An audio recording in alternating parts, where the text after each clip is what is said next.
احيان كتير ممكن اللي يضيع حلمك مش الظروف ولا الفقر، بس ممكن يضيعها الناس اللي حواليك. عشان كده بيقولوا لا تسكن الريف فيضيع عملك. في الريف مفيش حاجه اسمها سر، انت بس تفكر تعمل حاجه تلاقي نص البلد عارفاها والنص التاني مختلف في التفاصيل.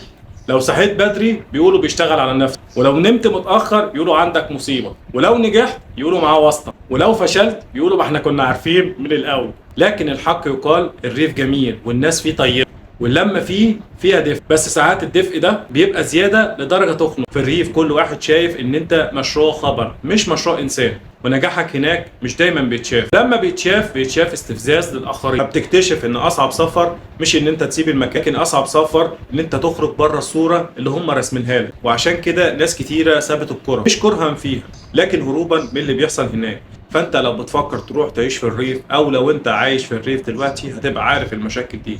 يعني هتلاقي شويه كلاكيع وشويه عقد نفسيه بتطلع عليك وانت مطالب ان انت تتعامل معاها. يعني هتلاقي شوية حقد، شوية غل، شوية حسد. حتة احترام الخصوصية دي مش موجودة، ومش موجودة في القاموس هناك. كمان ممكن تسمع على نفسك حوارات ومشاكل انت ما تعرفش عنها حاجة. في النهاية خليك عارف البيوت ممكن تكون بعيدة، بس العيون أقرب من اللازم. ما تنساش لايكك الجميل وشيرك، وما تنساش تصلي على النبي، وربنا يطلعنا ويطلعكم من الريف على خير.